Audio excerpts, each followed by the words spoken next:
तो बाबर ने जो पहला आक्रमण किया भारत पर, पहला मैं शॉर्ट में लिखूंगा, आप लोग समझ लीजिएगा।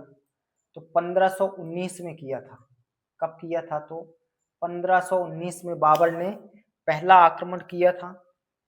और इस दौरान बाबर ने बाजौर, याद रखेंगे, दो क्षेत्रों, ये सिंधु नदी अपवाह तंत्र के आसपास ही हैं। इसने पहले आक्रमण में 1519 में बाजौर को जीता और भेरा को भी जीता था। बाजौर और भेरा जीता। तो आप बाजौर और भेरा के संबंध में कहानी याद रखेंगे कि जब बाबर ने बाजौर और भेरा पर अधिकार स्थापित कर लिया तो अपने सैनिकों को ये आदेश देता है कि बाजौर और भेरा की जनता को किसी भी प्रकार का कष्ट न पहुंचाया जाए। तो अब बाबर बाजौर और भेरा को जीत चुका है और बाजौर और भेरा को जीतकर अपने एक सैनिक दोस्त बेग, क्या नाम है? तो दोस्त बेग, दोस्त बेग को सौंपकर, दोस्त बेग नहीं है दोस्तों, हिंदू बेग है।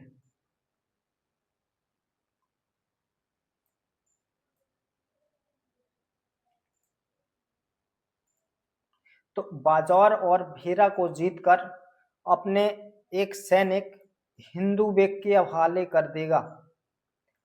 बाजौर और भेरा को हिंदू बेग के अधिकार में कर पुनः काबुल लौट जाएगा बाबर। लेकिन हिंदू बेग ज्यादा समय तक बाजौर और भेरा पर नियंत्रण नहीं बनाए रखा। शीघ्र ही बाबर के लौटने के पश्चात बाजौर और भेरा की जनता ने विद्रोह कर दिया और हिंदू बेग को बाजौर और भेरा से भागना पड़ा। तो ये पहला आक्रमण था बाबर का। पूछा जाए पहला आक्रमण तो 1519 में बाबर ने बाजौर जीता और भेरा जीता। भेरा झेलम नदी के किनारे है और भेरा और बाजौर की जिम्मेदारी अपने एक सैनिक हिंदू बेग को सौंपकर चला गया पुनः काबुल। आप देखेंगे 1502 में बाबर ने 1502 में आक्रमण किए, पुनः 1519 में ही दूसरा आक्रमण किया। पहला आक्रमण भी 1519 और दूसरा आक्रमण भी 1519 में ही किया था बाबर ने, याद रखेंगे। तो इस दौरान बाबर ने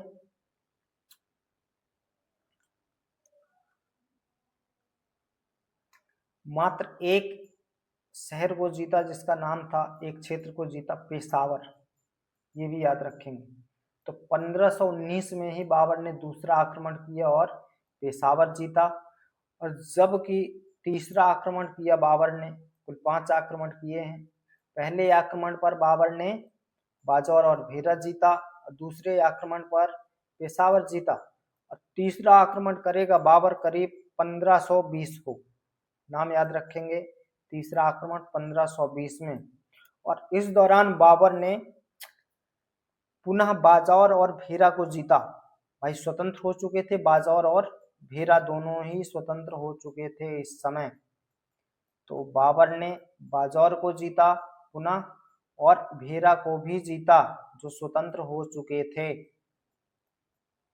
और इसके अतिरिक्त तीसरे आक्रमण में बाबर ने सियालकोट को जीता, नाम याद रखेंगे, सियालकोट, ये पाकिस्तान में है।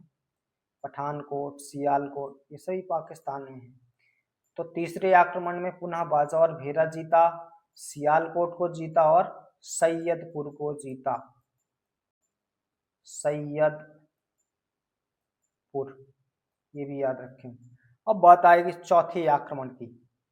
तो बाबर ने चौथे आक्रमण किए भारत पर। चौथा आक्रमण 1524 में, याद रखेंगे। पहला आक्रमण 1519, दूसरा आक्रमण भी 1519 और तीसरा आक्रमण किया था 1520 में। बाजौर भेरा को पुनः जीता और सियालकोट और सैयदपुर को भी जीता।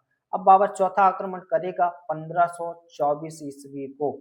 तो इस दौरान बाबर ने 2 क्षेत्रों पर अधिकार स्थापित किया, एक तो लाहौर और दूसरा दीपालपुर। अब बात आएगी 5वें या अंतिम आक्रमण की।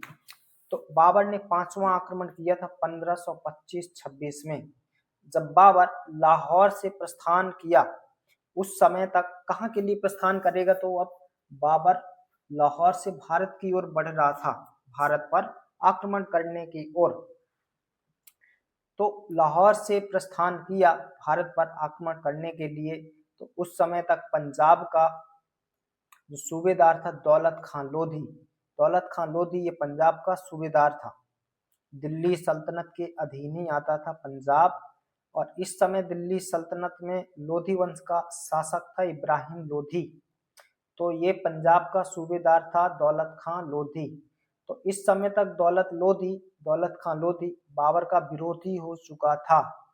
तो बाबर ने दौलत खां लोधी को पराजित करके उसको भेरा भेज दिया, लेकिन भेरा भेज दिया किसको, तो दौलत खां लोधी को। आप दौलत खां लोधी के संबंध में एक बात तथ्य याद रखेंगे कि ये अपने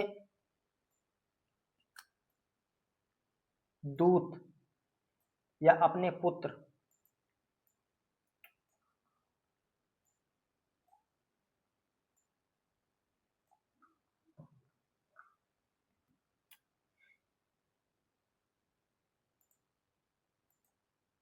तो बाबर ने 5वां व अंतिम आक्रमण किया 1525-26 में। याद रखेंगे, जब बाबर लाहौर से प्रस्थान कर रहा था, कहाँ के लिए, तो सीधी सी बात है भारत के लिए ही आएगा, भारत पर आक्रमण करने के उद्देश्य से। तो ये पंजाब की ओर जा रहा होता है लाहौर से।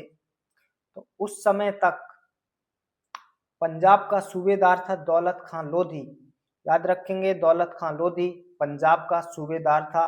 दिल्ली सल्तनत के अंतर्गत लोधी वंश के शासक इब्राहिम लोधी के अधीन ही था ये दौलत खां लोधी, पंजाब का सूबेदार था। तो इस समय तक दौलत खां लोधी बाबर का विरोधी बन चुका था, जबकि दौलत खां लोधी ने अपने पुत्र दिलावर खां लोधी, इसका एक पुत्र था दिलावर खां लोधी, जबकि इसने अपने पुत्र दिलावर खां लोधी को काबुल भेजा भारत पर आक्रमण करने के लिए, बाबर को आमंत्रित करने के लिए। लेकिन जैसे ही बाबर पंजाब आता है तो इस समय यह विरोधी बन चुका था बाबर का, और जबकि दौलत खां लोधी ने अपने पुत्र दिलावर खां लोधी को बाबर को भारत पर आमंत्रित करने के लिए यह काबुल भेजता है। तो अब बाबर दौलत खां लोधी को पराजित करेगा, और पराजित करने के पश्चात उसको बंदी बना लिया जाएगा, और बंदी बनाने के पश्चात बाबर इसको भेरा भेज देगा। बाबर भेजेगा तो भेरा, लेकिन इसकी रास्ते में ही मौत हो जाएगी। क्या हो जाएगी, तो रास्ते में दौलत खां लोधी की मृत्यु हो जाएगी। ये भी याद रखेंगे दौलत खां लोधी के संबंध में। ये पीडीएफ थोड़ा इनकरेक्ट है, इस पर ध्यान नहीं देंगे।